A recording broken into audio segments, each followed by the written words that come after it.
2 வருஷ அரசியல ஒரு 10 செகண்ட்ல சொல்லிடலாம். மாசத்துக்கு ஒரு வாட்டி வருவார், திமுகவை எதிர்ப்பார், தமிழ்நாட்டை ஆட்சி செய்ய போறன்னுவார், திரும்ப போய் தூங்கிடுவார். மறுபடியும் அடுத்த மாசம் ஒரு நாள் வருவார், சொன்னதே ரிப்பீட் பண்ணுவார், போய் தூங்கிடுவார். கரையான் கட்டுற பொத்துல தான் பாம்பு அந்த கரையானுங்களை விரட்டி விட்டுட்டு போய் உட்காரும். அப்படிதான் விஜய் எங்கெல்லாம் போராட்டம் நடக்குதோ அங்கெல்லாம் பாம்பு மாதிரி உள்ள போய் அந்த போராட்டத்தை தன்னெழுச்சியா இருந்த போராட்டங்களை அவங்கள கலைச்சு விட்டுட்டு நாங்க உங்களுக்கு ஆதரவு தரோம் பாம்பு மாதிரி அந்த பொத்துல போய் உட்காந்துட்டு வரதான். விஜயே நாளைக்கு வந்து நான் கட்சியை கலைக்கிறேன்ப்பா, எனக்கு படத்துல நடிக்கிற கமிட்மெண்ட் வந்துச்சுன்னா அது காரணம் திமுகன்னு வாங்க. விஜய் வீட்டுல தூங்குறது காரணம் திமுக. ஊழல்வாதினா நீதான் முதல் ஊழல்வாதி. பிளாக்ல டிக்கெட் வித்து அந்த காசை சேர்ந்திருக்கேன்னு அதிமுக ஏஐ வீடியோ எல்லாம் பண்ணுமா? அந்த அளவுக்கு அவங்க கிட்ட டெக்னாலஜி ஆள்லாம் இருக்காங்களான்ற அளவுக்கு எனக்கு இன்னைக்கு ஆச்சரியமா இருந்துச்சு. வாழவே வழி இல்லாத தமிழ்நாட்டுல நீ எப்படா 400 கோடி வருஷத்துக்கு சம்பாரிச்ச? நீ எல்லாம் அரசியலுக்கே அன்பிட்டு, தகுதியே இல்லாத நபர். உனக்கு ஸ்டேஜ்ல ஒண்ணு பேசிட்டு வெளியில மன்னிப்பு கேட்கிறியே, வெக்கமா இல்ல உனக்கெல்லாம்? நான் ஒரு முற்போக்குவாதி. நான் என்ன செஞ்சேன்? இன்னொரு வீடியோ போடு, அவங்கள அடி, கருத்தியல அடி, என்ன எக்ஸ்ட்ரீம் வேணாலும் போ, உனக்கு என்ன ஆனாலும் நான் பாத்துக்கிறேன், நான் நிப்பேன். ஒரு 10-15 மாவட்ட செயலாளர்களுடைய ஆடியோக்கள் இருக்கு என்கிட்ட. அவன்லாம் எவ்வளவு ஜாதியை வச்சு பேசியிருக்கான், எவ்வளவு கொள்ளையடிக்கிறதுக்காக பேசியிருக்கான், அந்த உரையாடல் இருக்கு, பெண்கள் பத்தி எவ்வளவு பேசியிருக்கான்ற சேட்டு, ஆடியோ, வீடியோன்னு ஏகப்பட்டதை நான் கையில வச்சிருக்கேன். நான் இப்ப இதை ரிலீஸ் பண்ணேன்னா உன் கட்சியே அசிங்கமாயிரும். அந்த மாவட்ட செயலாளரோட பேரு எஸ்ல ஆரம்பிக்கும். என்ன பர்சனலா டச் பண்ண அப்படின்னா நான் எந்த எக்ஸ்ட்ரீமுக்கும். மை சென்னை 360 தோழர்களுக்கு வணக்கம். இன்று நம்முடன் இளம் ஊடகவியலாளர் தோழர் சேக்குவர் அவர்கள் இருக்காரு. அவர்கிட்ட சமகால நிகழ்வு குறித்து கேட்டுக்கணும். தோழர் வணக்கம். வணக்கம். வணக்கம் தோழர். தோழர், நேற்று நடிகர் விஜய் அவர்கள் பேசும்போது இதுவரைக்கும் தமிழ்நாட்டுல போட்டின்னு பார்த்தா ஒண்ணு திமுக, இன்னொன்னு தாவேகா அப்படின்னு சொல்லிட்டு ஜம்பமா பேசிட்டு இருந்தவரு இப்ப 3ஆவதா இன்னொரு கட்சியை சேர்த்திருக்காரு அதிமுக கூட்டணியை. இதை எப்படி எடுத்துக்கிறீங்க? இந்த சர்க்கிள் அவருக்கு நினைக்கிறீங்க? இந்த என்டிஏ கூட்டணி கூட்டம் சமீபத்துல நடந்தது.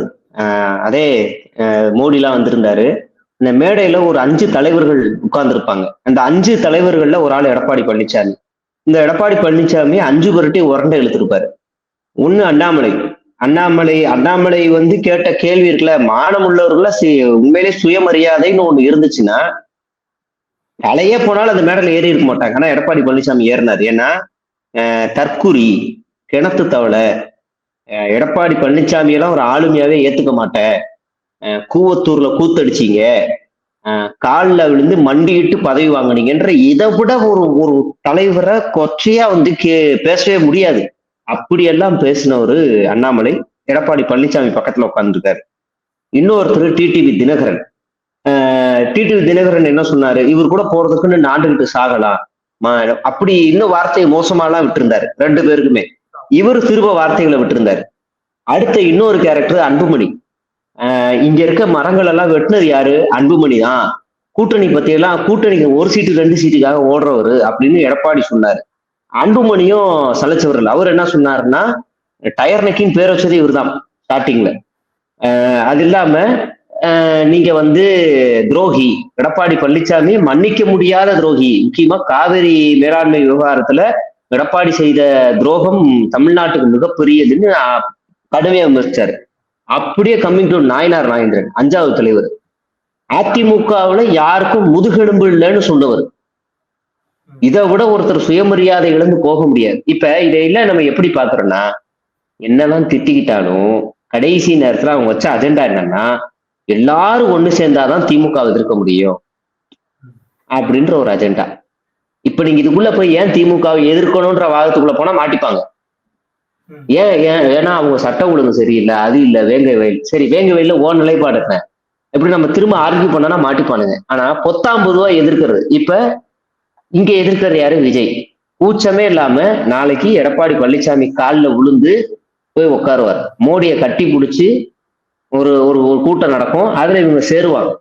அதுக்கான வேலைகள்லாம் நல்லாவே நடக்கும். நீங்க விஜய் அப்படியே சொன்ன வாக்க காப்பாற்றக்கூடிய யோகியஸ்தர்லாம் கிடையாது. அவரோட ஒரு 2 வருஷ அரசியல ஒரு 10 செகண்ட்ல சொல்லிடலாம். மாசத்துக்கு ஒரு வாட்டி வருவார், திமுகவை எதிர்ப்பார், தமிழ்நாட்டை ஆட்சி செய்ய போறன்னுவார், திரும்ப போய் தூங்கிடுவார். மறுபடியும் அடுத்த மாசம் ஒரு நாள் வருவார், சொன்னதே ரிப்பீட் பண்ணுவார், போய் தூங்கிடுவார். அவ்வளவுதான் 2 வருஷம் அவருடைய அரசியல் கெரியர். அவ்வளவுதான். ஆமா, இங்க எல்லா போராட்டங்கள் நடக்குது, சட்ட ஒழுங்கு சரியில்லை, ரைட்டு. இது நான் சொல்லல, அந்த கட்சியோட எம்பி ஆராசாவே சொல்லியிருக்காரு, இங்க பிரச்சனைகள் இருக்கா, இருக்கு, ஆமா. வேங்கவில் பிரச்சனை, பரந்தூர் விமான பிரச்சனை, துப்புரவு பணியாளர் போராட்டம், ஆமா. விஜயோட ஸ்டாண்ட் என்ன? இந்த போராட்டத்துல அவர் போய் உட்கார்ந்து இருக்காரா, இல்ல அந்த போராட்டத்துக்கு அவங்க ஆளுங்களை அனுப்பியிருக்காரு. அடுத்தடுத்து ஃபாலோ பண்ணியிருக்காங்களா, அவங்க அரசு கைதாகும் போதெல்லாம் போய் நின்று ஃபாலோ பண்ணியிருக்காங்களா? ஏதாவது ஒரு போராட்டத்துல நின்று இந்த போராட்டத்துக்கு கிடைச்ச வெற்றி எங்களுக்கு தான் அவங்களால சொல்ல முடியுமா? சும்மா அந்த பாம்புக்கு பொத்து கட்ட தெரியாது. கரையான் கட்டுற பொத்துல தான் பாம்பு அந்த கரையான்களை விரட்டி விட்டுட்டு போய் உட்காரும். அப்படிதான் விஜய் எங்கெல்லாம் போராட்டம் நடக்குதோ அங்கெல்லாம் பாம்பு மாதிரி உள்ள போய் அந்த போராட்டத்தை தன்னெழுச்சியா எழுந்த போராட்டங்களை அவங்கள களைச்சு விட்டுட்டு நாங்க உங்களுக்கு ஆதரவு தரோம்னு பாம்பு மாதிரி அந்த பொத்துல போய் உட்கார்ந்துட்டு வர்றதா. பேர் தான் நல்ல பாம்பு, ஆனா அதுக்கு விஷம். அந்த வேலையை தான் இவங்க பாத்துக்கிட்டு இருக்காங்க. விஜய் அதிமுகவை ஊழல் கட்சி அப்படின்னு சொன்ன உடனே பாத்தீங்கன்னாக்கா இது வரைக்கும் அதாவது கொடி பறக்கதான்னு சொல்லி புலங்காகிதப்பட்ட எடப்பாடி பழனிசாமி அவசர அவசரமா ஏஐ வீடியோல ரெடி பண்ணி ரிலீஸ் பண்ற ரேஞ்சுக்கு போறாங்க. ஊழல் கட்சி ஒரே விஷயத்துக்காகவே இது பண்றாங்க. ஆனாலும் பாத்தீங்கன்னாக்கா இதுக்கு பின்னாடி திமுக தான் இருக்குன்னு சொல்லிட்டு ஒரு கேங் சுத்திட்டு இருக்கு. ஏஐ வீடியோ யார் வெளியிட்டு அதை எப்படி எடுத்துக்கிறீங்க அந்த கூட்டத்தை? அதாவது இவங்க எப்படி சொல்றதுன்னா, விஜயே நாளைக்கு நான் கட்சியை கலைக்கிறேன்ப்பா, எனக்கு படத்துல நடிக்கிற கமிட்மெண்ட் வந்துச்சுன்னா அது காரணம் திமுகன்னு வாங்க. விஜய் வீட்டுல தூங்குறது காரணம் திமுக. விஜய் வீட்டுல கக்கூஸ் அடைச்சிருச்சு அதுக்குனாலும் திமுக. என்ன வேணாலும் இவனுங்க கதை கட்டுவானுங்க. அந்த அபிஷியல் பேஜ்ல அதிமுக கண்டன அறிக்கையை தெரிவிக்குது. எனக்கு தெரிஞ்சு திமுக கூட தாவேக்காவை இந்த அளவுக்கு எக்ஸ்ட்ரீம் கடுமையா போய் விமர்சிச்சதுல. திமுகவில் இருக்க ஸ்போக் பர்சன்ஸோ திமுகவோட அபிஷியல் ஐடி விங் பேஜோ விஜய இப்படி எக்ஸ்ட்ரீம் போய் திட்டினது இல்ல. அதிமுக பண்ணிருக்கு. அது என்ன கேக்குதுன்னா, சோத்துல உப்பு போட்டுதான் திங்கிறியான்ற ரேஞ்சு கேட்டிருக்கு. நீ எல்லாம் 5 வருஷமா 5 மணி நேரமா கையை கட்டிக்கிட்டு எங்க முன்னாள் முதலமைச்சர் வீட்டு வாசல்ல நின்னி குளிர்ல, உனக்கு அப்ப தெரியலையா? இன்னொரு படத்தை ரிலீஸ் பண்ண சொல்லி என்கிட்ட கெஞ்சினியே, அப்ப தெரியலையா? அப்புறம் நிறைய வார்த்தைகள் நீங்க அதை படிக்கவே முடியாது. கேவலப்படுத்தி அசிங்கப்படுத்தி இருக்காங்க. பனையூர் பண்ணையாருன்னு ஆரம்பிக்கிறாங்க. ஊழல்வாதினா நீதான் ஊழல்வாதி, பிளாக்ல டிக்கெட் வித்து அந்த காசை சேர்ந்திருக்குன்னு சொல்றாங்க. அப்ப இவ்வளவுத்தையும் கடுமையா விமர்சனம் பண்ணிருக்காங்க. இவங்க திமுகங்கிறாங்க. டேய், அது அபிஷியல் அதிமுக பேஜ் போட்டிருக்குடா, அவருக்கு அபிஷியலா போட்டிருக்கு. அவங்க இது முறையா ஒருத்தனை எழுத்து இவ்வளவு கடுமையா எழுத்து பேசுறாங்கடா. அவங்க அகல பாதாளத்துல இருந்து அவன் தட்டி எழுப்பிருக்கீங்க. அவங்களுக்கு இப்பயாவது பதில் கொடுத்து அவங்க உயிரோட இருக்காங்கன்னு அவங்களுக்கு பதில் கொடுங்கடான்னா பதில் கொடுக்க மாட்டாரு. இவங்க கண்டமேனிக்கு எதுக்கான இவனுங்க அதிமுக ஏஐ வீடியோ எல்லாம் பண்ணுமா, அந்த அளவுக்கு அவங்க கிட்ட டெக்னாலஜி ஆள்லாம் இருக்காங்களான்ற அளவுக்கு எனக்கு இன்னைக்கு ஆச்சரியமா இருந்துச்சு. அதிமுக ஐடி விங் செயல்படுதுப்பா அப்படின்னு நமக்கு ஆச்சரியமா இருந்துச்சு. எனக்கு பரவாயில்லையே, மாஃபிங் வீடியோ பண்றாங்க. அது யாரு? ஜெயலலிதா கால்ல எஸ்ஏசி விஜய் விழுகிற மாதிரி. அது உண்மையான இன்சிடென்ட் தான். ஆனா ஏஐ மறுபடியும் பண்ணிருக்காங்க. மறுபடியும் பண்ணி அதை ரெடி பண்றாங்க. அது வேற ஒண்ணு நடந்திருக்கு. மாஸ்டர் படத்துக்கு அந்த சீன் நடந்துச்சு. எடப்பாடி ஏற்கனவே சொல்லிட்டாரு, அது ஒரு உச்ச நடிகர். அவர் கேட்டாரு, அன்னைக்குன்னு பார்த்து கோர்ட் லீவு இருந்தாலும் என் பவரை யூஸ் பண்ணி நான் ரிலீஸ் பண்ணிட்டேன். கெஞ்சி இருக்கிறல்ல நீ அவங்க கிட்ட போய் கெஞ்சி இருக்கிறல்ல, நீ ஊழல் கட்சினா நீ யாரும் பகிரங்கமா நான் அன்னைக்குன்னு பார்த்து ஊழல்வாதிகள்கிட்ட போய் கெஞ்சி விழுந்துட்டேன், சுய விமர்சனத்தோட நான் ஏத்துக்கிறேன்னு சொல்ல வேண்டியதானே? நீ திமுக எல்லாருமே இவங்க கூட இருக்கவங்க சொல்றாங்க சினிமா துறைய ஒரு குடும்பம் ஆக்கிரமிப்பு பண்ணுதுன்னு. அந்த குடும்பத்தோட ப்ரொடக்ஷன்ல விஜய் இவ்வளவு நாள் நடிச்சு சம்பளம் வாங்கினார்ல, இதெல்லாம் ஊழல் காசுப்பா, இருந்தா எனக்கு இது வேணாம், நீயே வச்சுக்கணும், கொடுத்துட வேண்டியதானே? கொடுப்பியா? அப்ப இவர் நீங்க பேசுறது எல்லாத்தையும் டீகோட் பண்ண முடியும். வேலுநாச்சியார் கதையை சொல்றாரு. அதாவது இந்த நாட்டுல வாழ வழி இல்லாம ஒருத்தர் நாட்டை விட்டு வெளியில போயிடுறாங்களாம், பொழைக்க முடியாம போயிட்டு 2 நண்பர்களை கூட்டிட்டு வராங்களா. அவங்க நீட்டு இந்த ஆட்சியை கைப்பற்றுறாங்களாம். 2 நண்பர்கள் மருது பாண்டியன், சின்ன மருது பெரிய மருது அப்படிங்கிறாரு. அப்ப யாரு? புஷியானந்தா ஆதவான்னு தெரியல. 2 பேரை கூட்டு வராங்க அப்படிங்கிற. அப்ப நாம என்ன கேட்கிறோம்? இங்க வாழவே வழி இல்லை, தமிழ்நாடு வாழவே வழி இல்லை, இங்க இருக்க சின்ன மருது நீங்க தான் சின்ன மருது, நீங்க தான் பெரிய மருது, உங்களை வச்சு ஆட்சியை பிடிக்க போறேன்னு சொல்ற.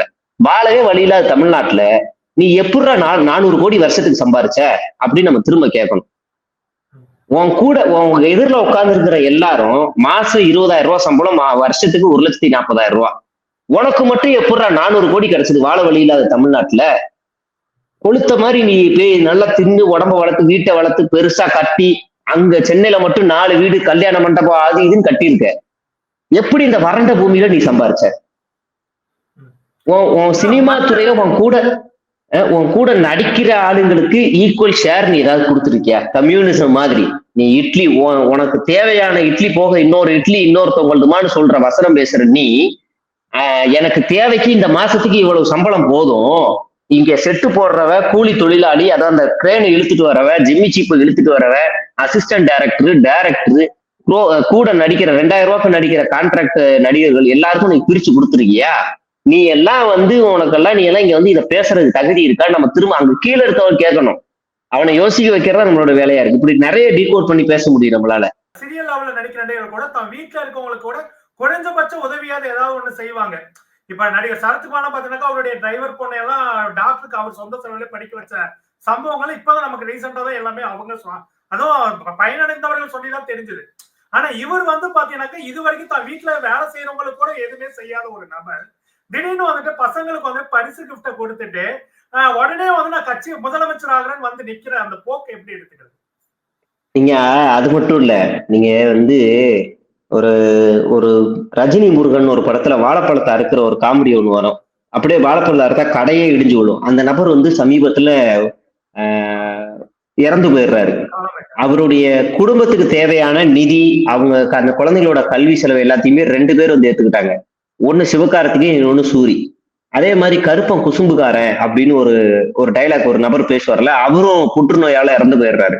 அந்த குடும்பத்துக்கு தேவையான நிதி எல்லாத்தையுமே கொடுக்கறதுக்காக சில நடிகர்கள் வராங்க. இப்படி யாரெல்லாம் ஏதாவது ஒரு நோய்வாய்ப்பட்டு இறக்குறாங்க, இல்ல ஏதோ ஒண்ணு ஆகுது அப்படின்னா வடிவேலு பண்ணியிருக்கிறாரு. இப்படி ஏதாவது ஆகுதுன்னா உடனே வந்துருவாங்க. விஜய் என்ன செய்வாரு அப்படின்னா வீடியோ கால்ல பேசுவார். அவ்வளவுதான், வீடியோ கால்ல பேசுவார். விஜயால் இந்த நபர் சினிமாவுக்கு வந்தார் அப்படின்னு ஏதாவது ஒருத்தர் சொல்ல முடியுமா?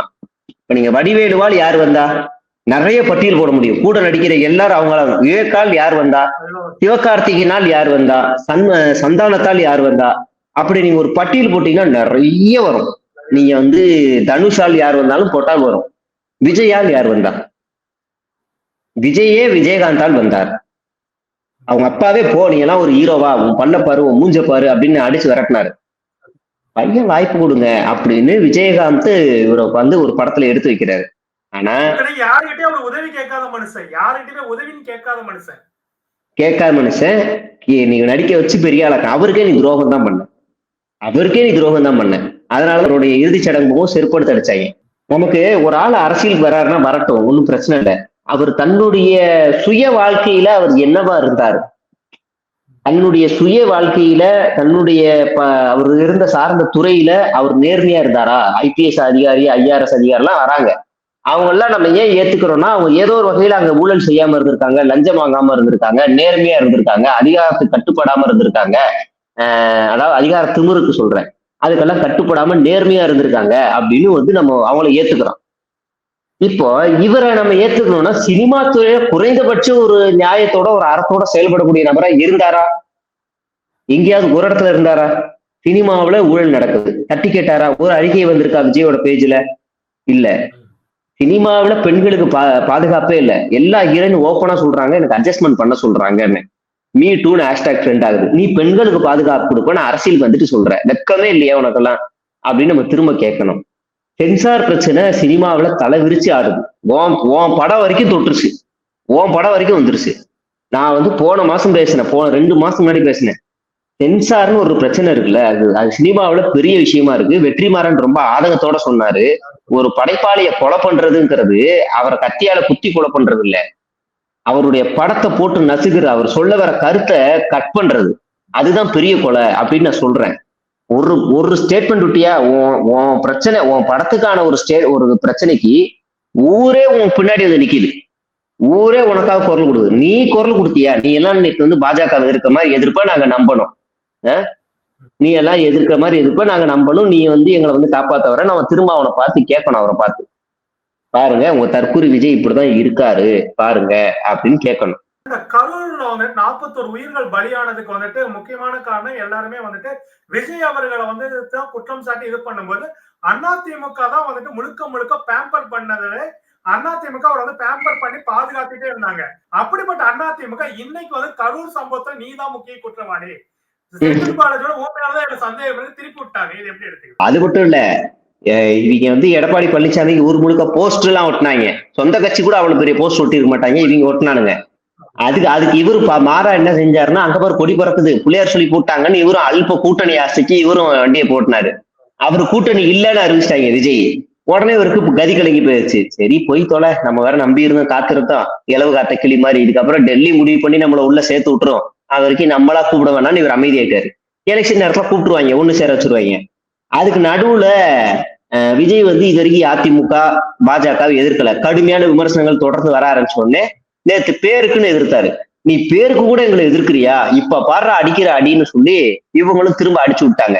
நாளைக்கு ஒரு பாஜகவை அடிச்சாருன்னு வச்சுக்கோங்களேன், நாயினா நாகேந்திரனே சொல்லுவாரு, எப்பா செந்தில் பாலாஜி காரணம் இல்லப்பா, குஷி ஆனந்த் விஜய் தான்ப்பா காரணம், என் கண்ணால பார்த்தப்பா, 2 பேர் தான்ப்பா பஸ் விட்டு கொண்டாங்க, 30-41 பேருன்னு சொல்லுவாங்க, சொல்லக்கூடிய ஆளுதான். அதனால வந்து விஜய் வந்து உண்மையிலேயே நேற்று அழுத்தம் இருக்கா அப்படின்னு கேட்டா இருக்கு. ஆனா மக்கள் மேலன்னார்ல, நாளைக்கு அவரு மாத்தி சொல்லுவாரு, எனக்கு தாங்க அழுத்தம், எனக்கு தாங்க அழுத்தம், எச்ராஜாலாம் வந்து என்ன அடிக்கிறாருங்கன்னு பேசுவாரு. அந்த அளவுக்கு வந்து இவங்க வந்து ஒரு ஒரு என்ன சொல்றதுன்னா, அவன் கட்சியில இருக்கவனே சிரிக்கிறான். அவங்க கட்சியில இருக்கவனே, என்னடா இது படம் இப்படி, ஜனநாயகம் படத்துக்கு இவரே குரல் கொடுக்கல, என்னடா இது சிபிஐ போறாரு, என்னடா இது இப்படி நடக்குது அப்படின்னு அவனே சிந்திக்க ஆரம்பிக்கிறான். அந்த லட்சணத்துலதான் தலைமையே வேலை செய்யுது. தலைமையே அப்படிதான் வேலை செய்யுது. நீங்க இதெல்லாம் கூத்துன்னா என்னன்னா, வெளியில நடக்கிற கூத்தெல்லாம் விடுங்க. குஷி ஆனந்த் நேத்து பேசும்போது 2 அல்டிமேட் மேட்ரு சொல்றாரு. ஒரு கட்சியோட பொதுச் செயலாளர் எந்த அளவுக்கு அடிமட்ட அறிவு உள்ள ஒரு ஆளா பாருங்க. ஃபர்ஸ்ட் வந்து 234 தொகுதியில விஜய் நின்னா ஜெயிச்சிருவாரு. ஆனா தேர்தல் விதிமுறைப்படி 3 இல்ல 4 தொகுதி தான் நிக்கணுமா. இவர் எந்த இடத்துல அதை போய் படிச்சுட்டு வந்தாருன்னு எனக்கு தெரியல. சரி, பாண்டிச்சேரியில அந்த விதி இருக்கான்னு பார்த்தா அதுவும் கிடையாது. இந்தியா முழுவதும் ஒரே விதி தான் தேர்தல்ல. எனக்கு ஒரே ஆச்சரியம், இந்த தற்குறி அண்ணாச்சாரி இவர் எங்க போய் இதை போய் படிச்சுட்டு வந்தாரு, யாரா இவருக்கு சொன்னதுன்னு எனக்கு புரியல. ஒரு ஆளு 2 தொகுதியில அட்ட டைம்ல நிக்க முடியும். ஆனா அதுவுமே யார் நிப்பாங்கன்னா, தொடர்நடுங்கி பசங்க நிப்பாங்க. எப்படி, எனக்கு இந்த தொகுதியிலன்னா அந்த தொகுதி, ஏதாவது ஒரு தொகுதியில ஜெயிக்கணும் அப்படின்னு பயத்துல இருக்கிறவங்க நிப்பாங்க. ஆமா ஆமா, பயம் இருக்கவங்க நிப்பாங்க. ஏன் அப்படின்னா, இப்ப 2த்துலயுமே ஜெயிச்சிட்டாருன்னா என்ன ஆகும், மக்களுடைய வரி பணம் வேஸ்ட் ஆகும், மறுபடியும் ரீஎலெக்ஷன் நடக்கும், இன்னொரு தொகுதியில வாபஸ் வாங்கணும்.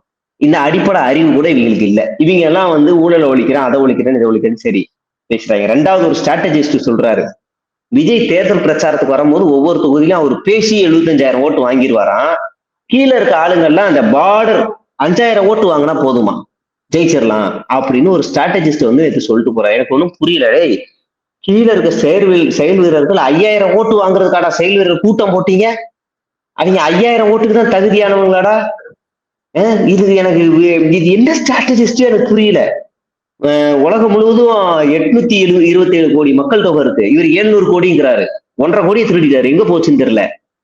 1.5 கோடி 700 கோடி மக்கள்ல எல்லாரும் அதிகமா தேடுறது விஜய்ங்கிறாங்க. நம்ம போய் நெட்ல சர்ச் பண்ணா அப்படி இல்லவே இல்லை. டொனால்ட் ட்ரம்ப் வருது, எலான் மஸ்க் வருது, ரொனால்டோ வருது, எப்படி வருது? நீ சொல்றது எல்லாமே பொய்.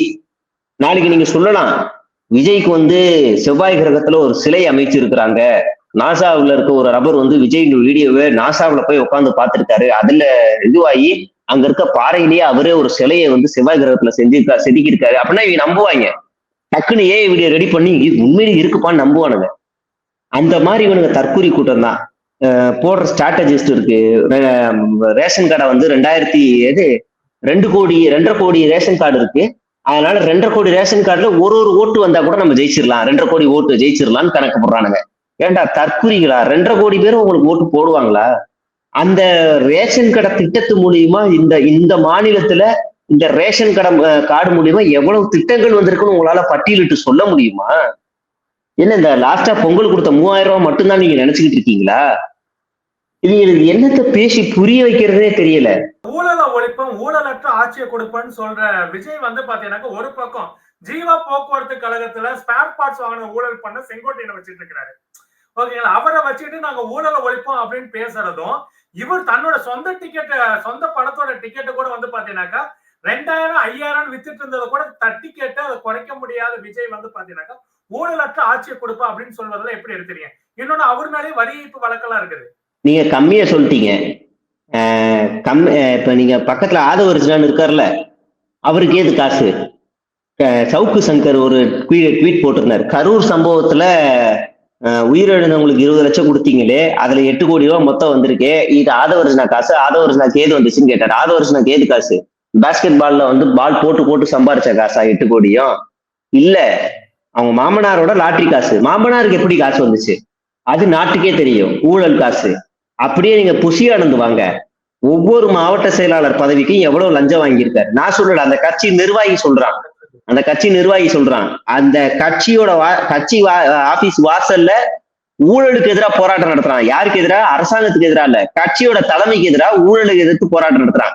பேனர்லயே கொட்ட எழுத்துல போட்டிருக்கான், ஊழல் ஊழல் ஊழல்னு பண்றீங்களேடா, பணம் பணம்னு அலையே மாவட்ட செயலாளரே அப்படின்னு திருவள்ளூர் ஆவடி மாவட்ட நிர்வாகிகள் வந்து போராட்டம் நடத்துறான். அடுத்து கொஞ்ச நாள் கழிச்சு தூத்துக்குடி வந்து போராட்டம் நடத்துது, திருச்சி வந்து போராட்டம் நடத்துது, மதுரை சிவகாசி பக்கம் வந்து போராட்டம் நடத்துறான். எதுக்கு? மாவட்ட செயலாளர் பணம் வாங்குறான் அப்படின்னு இது வருது. அதையும் நம்ம சேர்த்துக்கணும். அடுத்ததான் இந்த மரிய வில்சன் ஒரு டுபாகூர் ஜேபிஆர் நிறுவனத்தினுடைய நிறுவனரா இருக்காரு இப்போ. அவரு நான் வந்து கரூர்ல உயிரிழந்த குடும்பத்துக்கு மாதம் 5000 கல்வி உதவியும் காப்பீடு திட்டமும் கொடுப்பேன்னு ஒரு அறிக்கை வெளியிட்டாரு. அறிக்கை வெளியிட்டு 3 மாசம் ஆச்சு. கரூர் சம்பவம் நடந்து ஒரு 20 நாள் 30 நாள் கழிச்சு வெளியிட்டாரு. இப்ப வரைக்கும் சல்லி பைசா போய் சேரல யாருக்கும். விளம்பரம் ஊழல் பத்தி இவங்க பேசுறானுங்க. நீங்க அப்படியே அந்த மேடையில இருக்க எல்லாரையுமே அலசுனா எல்லாருமே ஒரு வகையில ஊழல்வாதி தான். நீங்க இந்த ஊழல்வாதிகளை பக்கத்துல வச்சுக்கிட்டே ஊழலை ஒழிப்ப, எப்படி ஒழிப்ப நீ சொல்லு? உன்னோட கேபிஎன்னா இது கேவிஎன்னா அந்த நிறுவனர் வந்து படம் எடுத்திருக்காரு. ஏன் முத ஒரு படம் எடுக்கிறார். அவருடைய ஃபர்ஸ்ட் படமே 200 கோடிக்கு மேல. 200 கோடிக்கு மேல எப்படி பணம் வந்துச்சு? நீ சன் பிக்சர்ஸ குறை சொல்ற, ரெட் ஜெயிண்ட குறை சொல்ற, ரைட்டு. அப்ப இவருக்கு எப்படி காசு வந்துச்சு? இப்ப அந்த படம் ரிலீஸ் ஆகல, அவர் துண்டை போட்டு தலையில உட்காந்துருக்கணும், ஆனா ஜாலியா இருக்காரு. எனக்கு தெரிஞ்சு முத ஒரு படத்தை ஒரு ஆள் ப்ரொடியூஸ் பண்றாருன்னா அவர் துண்டை போட்டு தலையில உட்காந்துருக்கணும். இத்தனைக்கும் 5 கோடி ரூபாய் படத்தை போட்டவங்களாம் துண்டை போட்டு ஓடி போயிருக்காங்க. இவரு 300 கோடி கிட்ட போட்டிருக்காரு, ஆனா அவரு ஜாலியா இருக்காரு. அவரு உங்களோட பினாமின்னு சொல்றாங்க. அதுக்கு என்ன விளக்கம்? இப்போ ஊழல் பெருச்சாளிகளை முழுக்க கூட வச்சுக்கிட்டு நீ இப்போ வந்து ஊழலை ஒழிப்பன்னு சொல்றல, எந்த வகையில நியாயம்? சரி, ஊழலை ஒழிப்ப ரைட்டு, உன் கட்சிக்குள்ளே வரல ரைட்டு. உன்னோட ட்விட்டர்லயோ இல்ல உன்னோட ஸ்டேஜ்லயோ இல்ல இதுலயோ ஏதாவது ஒரு இடத்துல அண்ணாமலை மாதிரி திமுகவுடைய ஊழல்களை பட்டியலிட்டு நீ சொல்லியிருக்கியா, பேசியிருக்கியா? நீ பேசியிருக்கியா? முதல்ல உனக்கு அந்த ஸ்டஃப் இருக்கா முதல்ல பேசுறதுக்கு? அந்த ஆளு ஊழல் ஒழிக்கிறேன்னு, அண்ணாமலை ஊழல் ஒழிக்கிறேன்னு சொத்து பட்டியலை வெளியிட்டாரு. அவர் அதுக்கு மேல காமெடி. நீ சரி, அப்ப மத்திய அரசாங்கம் அப்பட்டமா ஊழல் பண்ணுதுல, ரஃபேல் ஊழல்னு பேச வேண்டியதானே? ராகுல் காந்தியோட நான் மீட் பண்ணேன், காப்பி குடிச்சேன், இட்லி தின்னெல்லாம் பேசுறல. ராகுல் காந்தி ரஃபேல் ஊழலுக்கு எதிராக பேசுறாரு, நீ பேசுவியா? ராகுல் காந்தி பிஎம் கேர் ஃபண்டுல முறைகேடு நடந்திருக்குன்னு பேசுறாரு, நீ பேசுவியா? இப்போ நம்ம இதெல்லாம் சும்மா, அதாவது இந்த சினிமாவோட பஞ்சையிலாக்க நான் வந்தா அதை செய்வேன் இதை செய்வேன்னு ஒரு கவர்ச்சி ஆட்டம் இந்த விஜய் எல்லாம். இது எப்படின்னா, இந்த தேர்தல் முடிஞ்சோடனே எல்லாருக்கும் ஒரு மைண்ட் பிளாங்க் ஆயிடும். ஐயோ உலகமே இருண்டுருச்சு, அவ்வளவுதான் முடிஞ்சிருச்சு அப்படி நினைச்சிட்டு போயிடுவாங்க எல்லாரும். இவர் வந்து ஊழலை ஒழிப்பாரா?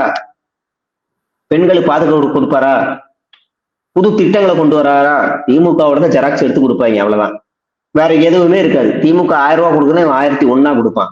திமுக பஸ்ல பேருந்துக்கு இலவசம்னு சொன்னா இவன் வேற ஏதாவது பட்டி டிகிரிக்கு பண்ணி இதுக்கு இலவசம் அப்படின்னுவான். வேற எதுவுமே கிடையாது.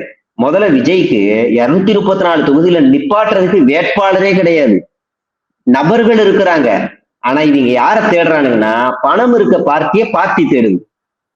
நீங்க 234க்கும் யாரையாவது நிப்பாட்டுருவான், ஆனா அந்த நபர் செலவு பண்ணுவானா அப்படின்னு கேட்டா, அதுக்காக என்ன பண்றாங்கன்னா 20 வருஷம் வேலை செஞ்சவன், 10 வருஷம் வேலை செஞ்சவன் எல்லாரையும் தூக்கி ஓரம் உட்கார வச்சுட்டு யார் யாருக்கெல்லாம் பணம் செலவு பண்றாங்களோ அவங்க எல்லாரையும் லிஸ்ட் போட்டுக்கிட்டு இருக்கானுங்க.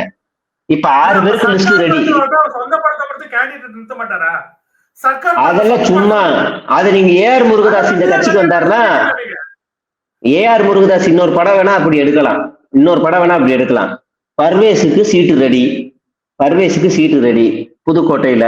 அப்புறம் டாக்டர் டி கே பிரபுக்கு சீட்டு ரெடி, 2 கோடி செலவு பண்றேன்ட்டாங்க. பேனர் அடிச்சே ஷேராட்டோ ஓட்டி கட்ட பஞ்சாயத்து பண்ணி கொல்ல உள்ளே அடிச்ச சிசிஆர் சரவணனுக்கு சீட்டு ரெடி, அம்பத்தூர் பாலுவா அந்த ஆளுக்கு சீட்டு ரெடி. இந்த 4 பேரு. மரிய வில்சனுக்கு சீட்டு ரெடி 5.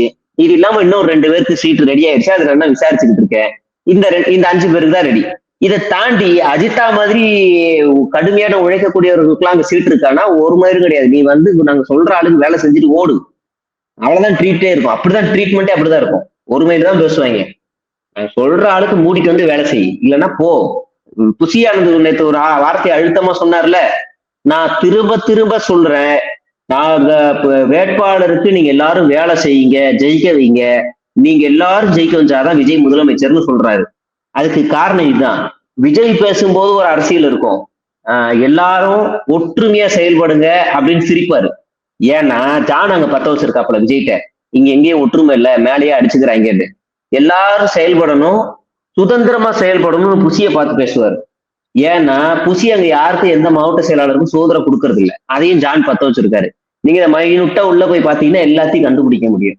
இவ்வளவு அக்கப்போர்கள் அந்த கட்சிக்குள்ள நடந்துகிட்டு இருக்கு. இவனுங்க ஊழலை ஒழிக்க போறான், அதை ஒழிக்க போறான்னு வெளியே கதை விட்டு வடை சுத்திக்கிட்டு கம்ப சுத்திக்கிட்டு இருக்காங்க. அதே மேடையில பேசின ஆதவ அர்ஜுனா பாத்தீங்கன்னாக்கா அண்ணன் திருமா அவர்களை தாக்குற விதத்தை பேசினா வெறும் 20 பேரை வச்சுட்டு அரசியல் பண்றவர் அப்படின்ற மாதிரி அண்ணன் திருமா குறித்து காட்டமான ஒரு விமர்சனத்தை வைக்கிறாரு. இதை எப்படி எடுத்துக்கிறது?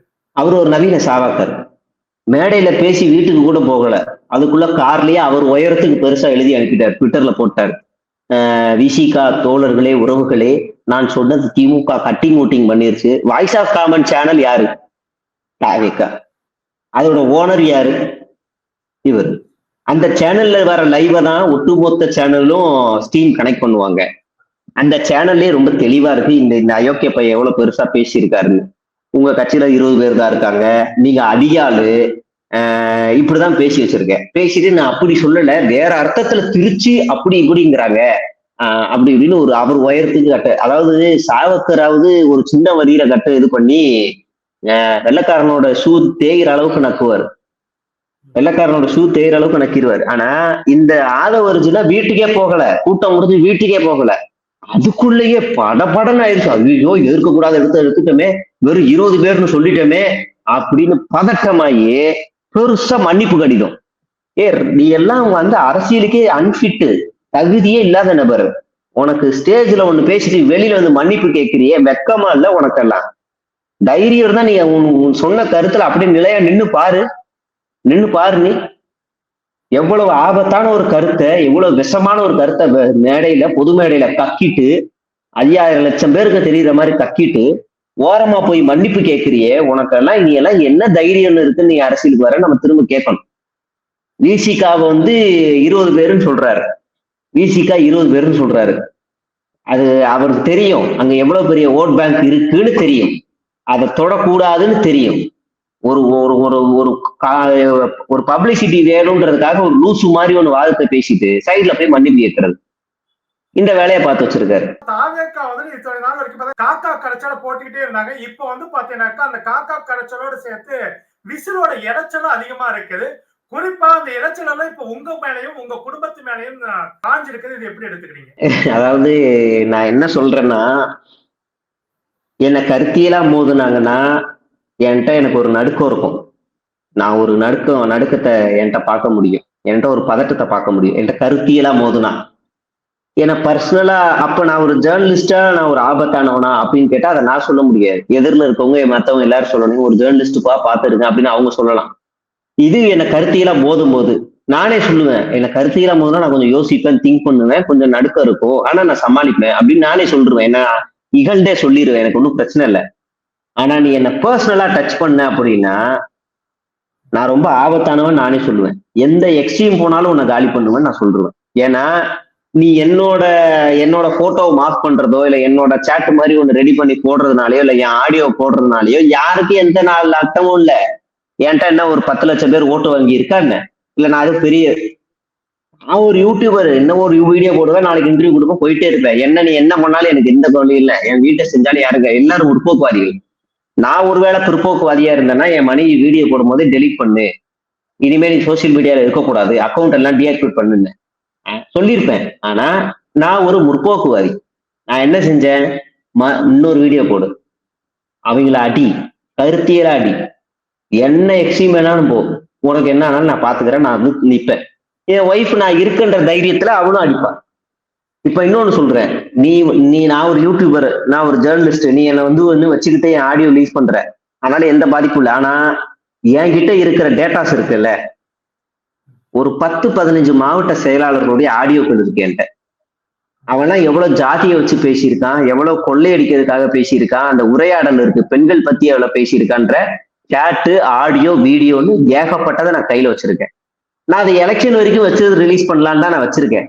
இப்ப எதுக்கு ரிலீஸ் பண்ணணும்னு, நான் இப்ப இதை ரிலீஸ் பண்ணேன்னா உன் கட்சியே அசிங்கமாயிரும். தினம் தினம் தலைப்பு செய்தியில வருவேன். அதுலயும் முக்கியமான ஒரு மாவட்ட செயலாளரோட 1.5 மணி நேரம் ஆடியோ இருக்கு என்கிட்ட. 3 ஆடியோவா 1.5 மணி நேரம் ஆடியோ இருக்கு. ரிலீஸ் பண்ண அந்த மாவட்ட செயலாளரோட பேரு எஸ்ல ஆரம்பிக்கும்.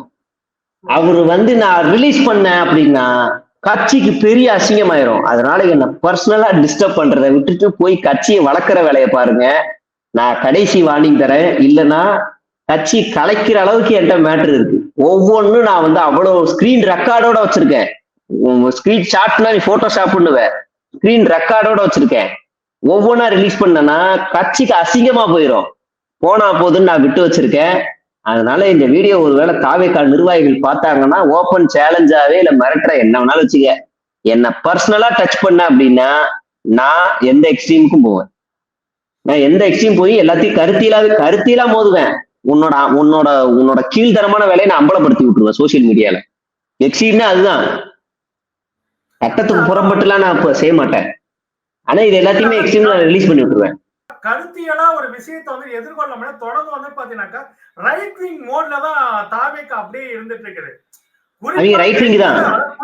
அதான் அந்த மோட்ல அப்படியே வந்து பெண்கள் டார்கெட் பண்ற அந்த ஒரு விஷயம் இருக்குது. நீங்க வந்துட்டு எக்ஸ்போஸ் பண்ண உடனே பாத்தீங்கன்னாக்கா சோனியா அருண்குமார் வந்து என்ன ஒரு பொண்ணுன்னு பார்க்காம இவங்க 2 பேரும் சேர்ந்து என்ன அபியூஸ் பண்றாங்க அப்படின்னு சொல்லிட்டு கண்ணீர் விட்டுக்கிட்டு அது நீலி கண்ணீர் பார்த்த எல்லாத்துக்குமே தெரியும். பர்சனலாவே அவங்களுக்கு தெரிஞ்ச எல்லாத்துக்கும் தெரியும். அவங்க எப்படி வெளியில இருப்பாங்க உள்ள இருப்பாங்கன்னு தெரியும். அப்படி இருக்கும்போது இந்த நீலிக்கண்ணி நாடகங்களை எதுக்காக பழகிட்டோம்? ஆன்லைன் பொறுக்கிங்க எல்லாம் அப்படிதான் பண்ணுவாங்க. நீங்க சோனியா அருண்குமாரை வந்து குறைச்சலா மதிப்பிட முடியாது. இப்ப கட்சிக்குள்ள சேரணும். அதுல சேர்றதுக்காக இப்ப என்னையும் என் ஒய்ஃபையும் எடுத்துக்கிட்டு கண்ணீர் விடிச்சு வீடியோ போட்டுக்கிட்டு இருக்காங்க. மத்தபடி அவங்க ஐயோ விஜய்க்காக என்ன அப்படிலாம் ஒண்ணும் கிடையாது. அவங்களை அபியூஸ் பண்ணதுல பட்டியல் இருக்குல்ல, அது ரொம்ப ஜாஸ்தி. நேத்து நைட்ல இருந்து அதிமுக அவங்களை அபியூஸ் பண்றாங்க, பச்சையா கேட்கறாங்க, கேவலமா கேட்கறாங்க. அந்த மாதிரிலாம் நான் எந்த இடத்தையும் கேட்டதில்லை. நாம வைக்கிற விமர்சனம் என்னன்னா, சோனியா அருண்குமார் கட்சிக்குள்ள பதவி வாங்கி தர ராவுத்தர் சேர்ந்து பதவிக்காக பல பேர்கிட்ட லட்சமா வாங்கியிருக்காங்கன்னு வச்சேன். இது அரசியல் விமர்சனம். இது தனிப்பட்ட விமர்சனத்தை வராது. இது தனிப்பட்ட விமர்சனத்துலதான் வரும். அப்படின்னா இதே சோனியா அருண்குமார் ஒரு 2 மாசத்துக்கு முன்னாடியே 1 மாசத்துக்கு முன்னாடியே நினைக்கிறேன், ஜான ஆரோக்கியசாமி அதிமுக அப்புறம் தாவேகா 2 பேர்கிட்டயுமே காசை வாங்கிட்டு வேலை செய்யறாருன்னு சொன்னாங்க. அப்ப அதுவும் தனிப்பட்ட விமர்சனம் தானே, அப்படி நம்ம எடுத்துக்கணும். 2வது, தனிப்பட்ட விமர்சனத்துல சோனியா அருண்குமார் அடிச்சுக்கிற அளவுக்கு ஆள் இல்ல. ஒரே நாள்ல அஜிதாவை 4 முறை அபியூஸ் பண்றாங்க. காலையில பி ஸ்ட்ராங்னு ஒரு ட்வீட், அடுத்து நீ திமுக கைக்கூலி, வரதான் வர திமுக ஆளுன்னு சொல்லிட்டு போக வேண்டியதானே அப்படின்னு மறுபடியும் இன்னொரு ட்வீட் அதே மாதிரி. அப்புறம் சாயங்காலம் தளபதிக்காக உழைப்புன்னு சொல்லிட்டாங்கப்பா, விட்டுருங்கப்பா. எவ்வளவு அயோக்கியத்தனம் பாருங்க. இது மட்டும் இல்ல, ஒரு பொம்பளை பொறுக்கி சாய் ஜெகதீஷ்னு ஒரு பொம்பளை பொறுக்கி, அந்த பொம்பளை பொறுக்கி ஒரு சேனல்ல வேலை செய்யறான், அங்க ஒரு பொண்ணுக்கு அபியூஸ் பண்றான். அந்த சேனல் அவனை செருப்பு எடுத்து அடிச்சு வெளியே விரட்டிடுறாங்க. இந்த அக்கா ட்வீட் போடுது, நான் வந்து திமுகவுக்கு எதிராக செய்தி போடுறதுனால என்ன வேலையை விட்டு தூக்கிட்டாங்க, இன்னைக்கு நம்ம தம்பி சாய் ஜெகதீஷுக்கும் அதே நிலைமை தான் வந்திருக்கு அப்படின்னு ட்வீட் போட்டாங்க. இதுக்கு வக்காலத்துக்கு வாங்கிட்டு வந்தது ஷாலினி மரியாவா, அந்த அக்கா. அவங்களும் வக்காலத்து வாங்குறாங்க. கொஞ்ச நாள் கழிச்சு இந்த சாய் ஜெகதீஷோட சாயம் விழுத்துருச்சு. கட்சிக்குள்ள இருக்க பெண்களுக்கு இன்பாக்ஸ்ல மெசேஜ், அவது அசிங்கமா மெசேஜ், பொண்ணுங்களே கம்ப்ளைண்ட் பண்ண ஆரம்பிச்சிருச்சு. ஐஆர்எஸ் அதிகாரி அருள்ராஜ் வந்து இன்பாக்ஸ்ல பி ஸ்ட்ராங்னு போடுறாரு அவனுக்கு, அந்த பொம்பளை பொறுக்கிக்கு. இதெல்லாம் அபியூஸ்ல வராதா? இதெல்லாம் வராதா? ஒரு அபியூஸ்க்கு ஒரு பொம்பளை பொறுக்கிக்கு சப்போர்ட் பண்ணீங்களே, அப்ப போய் அழுதீங்களா? ஐயோ என் பொம்பளை பொறுக்கிக்கு சப்போர்ட் பண்ணிட்டேன்னு அடிச்சுக்க வேண்டியதானே, ஊத்த வேண்டியதானே கண்ணீரை. இது மட்டும் இல்ல, இன்னும் நிறைய ஒரு ஒரு ஆளை இதுக்காக உங்களுக்கு தொப்பை இருக்கு அப்படின்னு நம்ம இது போடுறாங்க. இப்படி நிறைய ஸ்கிரீன்ஷாட் எடுத்து வச்சிருக்கேன். அக்கா வந்து அயன் லேடி ஜெயா டிவில வேலை செஞ்சுக்கிட்டு அங்க இருந்து பாஜகவுக்கு ஜம்ப் அடிச்சு சிடிஆர் மூலியமா பழக்கமாயி, சிடிஆர் எங்கெல்லாம் போறாரோ டிராவலிங் ஸ்டார்ட் பண்ணி, சிடிஆர் அடுத்து அதிமுகவுக்கு போகும்போது நியூஸ் சேல போய் சேர்றாங்க. நியூஸ் சேல இவங்க லவ் குரு ராஜவேலு அப்புறம் வந்து கிஷோர் கேஸ்வாமி 3 பேரும் போய் சேர்றாங்க. 3 பேரும் ஒருத்தரா வெளியே விலகி வந்துடுறாங்க. அக்காவும் வெளியே விலகி வந்துடுறாங்க. சிடிஆர் திரும்ப அதிமுகவுல இருந்து தாவேக்காவுக்கு போகும்போது அதே நாள் அப்படியே இவங்களும் ஜம்ப் அடிச்சிடுறாங்க. இந்த விர்ச்சுவல் வாரியர்ஸ் ஒரு ஐடி போட்டாங்கல்ல, ஒரு ஒரு ஒரு ஒரு வீடியோ வெளியிட்டார்ல விஜய், அந்த மீட்டிங்ல சோனியா அருண்குமார் அந்த மேடையில இருக்கு. மேடையில அந்த அக்காவும் பேசினாங்க. நம்ம ஆளுங்க அன்னைக்கு ஸ்பை மாதிரி உள்ள அனுப்பியிருந்தோம். சோனியா அருண்குமார் பேசும்போது குஷியா இருந்து நல்லா இருக்கேன் நான் வலிஞ்சு பேசி பார்த்துக்கிட்டு இருந்தவர் சோனியா அருண்குமார, வலின்னு வலிஞ்சவர். அதுக்கப்புறமா சோனியா அருண்குமார் ஜான ஆரோக்கியசாமி மூலியமா ஏதாவது பண்ண முடியுமான்னு ஒரு நோட்டம் விட்டாரு. இல்ல நீ டம்மி பீஸு, சோனியா அருண்குமாரோட வேலை என்னன்னா புரணி பேசுறது. ஜான ஆரோக்கியசாமி பத்தி ஆதவ பத்தி நிர்மல் பத்தி புசியாந்துகிட்டேன்னு பேசுறது. 4 பேர் ஒன்னா உட்காந்துட்டா என்ன ஆகும்? உன்னை பத்தி யார் சொன்னா? எல்லாரும் பத்தி சோனியா தான் சொல்லு. அப்போ ஓரங்கட்டி உட்கார வச்சிட்டாங்க. அதுதான் உண்மையான கதை. ஓரங்கட்டி உட்கார வச்சிட்டாங்க. இப்ப சிடிஆர் மூலியமா வச்சுக்கிட்டு நீ வந்து ஜான ஆரோக்கியசாமியை காலி பண்ணிட்டா நான் அந்த இடத்துக்கு வந்துருவோமா, கொஞ்சம் முன்னாடி போயிடுவேன், அப்ப நீ எனக்காக வேலை பாருமான்னு சிடிஆர் ஏவி விடப்பட்டவங்க தான் இந்த சோனியா அருண்குமார். இப்படிதான் வேலை செய்யறாங்க. இதெல்லாம் நான் சேனல்ல ரிவீல் பண்ணேன். இது வந்து தனிப்பட்ட விமர்சனம் கிடையாது, இது அரசியல் விமர்சனம். தனிப்பட்ட விமர்சனம்னா இவங்க ஏதோ ஸ்பா வச்சிருக்கன்றாங்க, இவங்க ஃபேமிலி, இவங்கள மாஃப் பண்றது, இப்படிதான் தனிப்பட்ட விமர்சனம். அதை நம்ம என்னைக்கு பண்ணியிருக்கோம்? யாருக்கு பண்ணியிருக்கோம்? அது பண்ணது இல்லையே. ஆனா இவங்க பண்றது இருக்குல்ல எக்ஸ்ட்ரீம், இவங்க அதுக்கு நியாயம் கெடுத்துவாங்க. ஜெயகோராவை மாஃப் பண்றதுலாம் ஏதோ ஒரு ரேண்டமான ஒரு ஐடியா. நான் 300 ஸ்கிரீன்ஷாட்ஸ் எடுத்து வச்சிருக்கேன். ஸ்பாம் மெசேஜஸ் 1000 இருக்கு. ஆடியோல என்ன மிரட்டுற ஆடியோ மட்டும் ஒரு ஒரு ஒரு 40-50 ஆடியோ எடுத்து வச்சிருக்கேன். எல்லாத்தையும் ஒரு ஆர்டிஸ்ட் போட்டிருக்கேன். அந்த ஆர்டிஸ்ட்ல தான் மாவட்ட செயலாளர்களோட லீலைகளும் இருக்கு. எல்லாத்தையும் போட்டு வச்சிருக்கேன். நீ வாங்கடா உங்களுக்கு வச்சிருக்கேன்டா அப்படின்னு நான் காத்துக்கிட்டு இருக்கிறேன். அதனால இவங்க வந்து எவ்வளவு என்ன எக்ஸ்ட்ரீம் லெவலுக்கு கொண்டு போய் என்ன இது பண்ணாலும் மாஃப் பண்ணாலும் அதுக்கெல்லாம் ரியாக்ட் ஆயிட்டு ஏன் வேகத்தை குறைக்க போறது இல்லைன்னா இன்னைக்கு கூட 5 வீடியோ முடிச்சுதான் அதை உட்காந்துருக்கேன். டெய்லி ஓடிக்கிட்டே தான் இருப்போம். அதனால நீங்க வந்து எவ்வளவு எக்ஸ்ட்ரீம் வேணா போய்க்க, அதெல்லாம் என்னை எந்த அளவுலையும் பாதிக்காது ராஜா, நான் ஓடிக்கிட்டே தான் இருப்பேன் அப்படிங்கிற நம்ம தெளிவா இருக்கேன். நான் இப்ப இருக்கிற சூழல்ல 2026 தேர்தல் யாருக்கு சாதகமான களமா இருக்குன்னு நீங்க நினைக்கிறீங்க? நான் வெளிப்படையாவே சொல்றேன், விஜய் ஓட்டை பிரிப்பாரு, அதுல எந்த சந்தேகமும் இல்லை. விஜய் ஓட்டை நிச்சயமா பிரிப்பாரு. அதிமுகவும் இப்ப ஓட்டை பிரிக்கும், அதுலயும் எந்த சந்தேகமும் இல்லை. ஆனா திமுக மக்கள்கிட்ட எதிர்ப்பலை இருக்குன்னு ஒரு சோசியல் மீடியால ஒரு பிம்பத்தை கிளப்பி இருக்கானுங்க. அப்படி நம்ம பொதுவா நம்ம எடுத்துக்க முடியாது. இந்த ஜென்சி மத்தியில கோபத்தை உருவாக்கி இருக்காங்க. அவங்ககிட்ட நீங்க என்ன சொன்னாலும் புரியாது. ஆனா பெண்கள், வீட்டுல இருக்கிற வயதானவர்கள், கிராமப்புறங்கள்ல அதிமுக நிர்வாகிகள்கிட்ட அபவ் 35-40 ஏஜ்ல இருக்க எல்லாருக்குமே நேரடியான பல திட்டங்கள் போய் சேர்ந்திருக்கு. முக்கியமா மாணவர்கள், கவர்மெண்ட் ஸ்கூல்ல படிக்கிற மாணவர்களுக்கு அந்த ஜென்சி வேற. நீங்க 2 ஜென்சியை புரிஞ்சுக்கணும், பிரைவேட் வர்சஸ் கவர்மெண்ட். இந்த கவர்மெண்ட்ல இருக்கிற ஜென்சிஸ்க்கு எல்லாருக்கும் 3/4 பேருக்கு இந்த கவர்மெண்ட் மேல ஒரு நல்ல ஒரு அபிமானம் இருக்கு. அவங்க வந்து அவங்க திமுக ஜெயிக்கும், அதுல எந்த மாற்று கருத்தும் இல்லை. ஆனா முன்ன இருந்த வெற்றியில இப்ப இருக்க வெற்றிக்கும் பார்க்கும்போது ஒரு சில விஷயங்கள் நடக்க வாய்ப்பு இருக்கு. அதுதான் இந்த ஓட்டை பிரிக்கிறதுக்கான வேலை. இவங்க இப்ப எங்க டஃப் கொடுப்பாங்க அப்படின்னா, இழுபறி ஆக்கணும், தொங்கு சபையாக்கணுங்கிறதுக்காக விஜயை தூக்கி உள்ள போடலான்னு கடைசி நேரத்துல பிளான் பண்றாங்க. அதுக்கான வேலைகள்லாம் நடக்குது. ஆனா நீங்க முன்னாடி திமுகவுக்கு வந்து அவங்க 64-65 சீட்டு வாங்கினாங்களா அதிமுக, அந்த அளவுக்குலாம் இந்த வாட்டி அதிமுக போகாது, அதுக்கும் கீழே போகும். அந்த 65 புஷ் பண்றதுக்காகத்தான் இந்த பாமக, டிடிவி இவங்க எல்லாரையுமே ஒண்ணு சேர்த்து வச்சிருக்காங்க. அந்த 65 வந்தா போதும், நம்ம கௌரவ குறைச்சலாயிரும் அதுக்கும் கீழே போனா அப்படிங்கறதுனால நீங்க எடப்பாடி பழனிசாமிலாம் வந்து உங்களுக்கு தேர்தல் வேலையெல்லாம் பெருசா செய்யல. அவருக்கு தெரியும் இந்த தேர்தல் நமக்கான தேர்தல் இல்ல, நமக்கு முடிஞ்சிருச்சுன்னு தெரியும். இல்லைன்னா அவர் போன தேர்தல்ல பம்பரமா சுத்தினார்ல, ஓடுனார்ல. இப்ப அதுல பெருசா காட்டுறது, இன்ட்ரெஸ்ட் காட்டுறது இல்லை. அவங்களுக்கு தெரிஞ்சிருச்சு விஜயை பொறுத்த வரைக்கும் அவங்களுக்கு ஒரு டாஸ்க், ஒரு 10% ஓட்டை பிடி போதும், அதுக்கு நீ எவ்வளவு வேலை செய்யோ போய் செய், அவ்வளவுதான் அவங்க வேலை. இப்ப இங்க என்ன சிக்கல்னா, இங்க திமுகவை பொறுத்த வரைக்கும் சில வாக்குகள், ஜென்சியோட வாக்குகள் பிரியும். அதை சரி செய்யறதுக்கு என்ன செய்யணும்னு அவங்க முயற்சி செய்வாங்க. மத்தபடி அவங்களுக்கு ஏற்கனவே வாங்கின வங்கியில ஒரு ஒரு 1-2 குறையலாம், அவ்வளவுதான். பெரிய அளவுல அடி விழும், அவங்க ஒரு பெரிய இதுவாகும் அப்படிலாம் நம்ம எடுத்துக்கவே முடியாது. ஓகே, இவ்வளவு நேரம் ஒரு கருத்துல பகிர்ந்து கொண்டதுக்கு மிக்க நன்றி தோழர். நன்றி தோழர். தமிழக மக்கள் ரொம்ப தெளிவாதான் இருப்பாங்களே தவிர்த்து இது அயோத்தி மாதிரி ஆக்கலாமே, இதுல என்ன தவறுன்னு கேக்குறாருன்னா அப்ப அவர் எந்த அளவு இவருக்கு அறிவு இருக்கு நயினார் நாகேந்திரன் அவர்களுக்குன்னு இதுலயே மக்கள் தெளிவா புரிஞ்சிருப்பாங்க. அப்ப நீங்க என்ன சொல்ல வரீங்க? நேரடியா நாங்க அப்படிதான் பண்ணுவோம், நாங்க பிஜேபியை உள்ள நுழைக்கிறதுக்கு RSS மூலமா எல்லா காரியங்களையும் நாங்க இதெல்லாம் ஒரு சின்ன சின்ன சின்ன விஷயங்கள் அப்படியே குட்டி குட்டியா அரிச்சு அப்படியே பெரிய பூதாகரமா ஆக்கி அதுல ஒரு சந்தோஷப்படுறதுதான் பிஜேபியோட நோக்கம். என்னன்னா தமிழக மக்களுடைய நிம்மதியை கெடுக்கும்.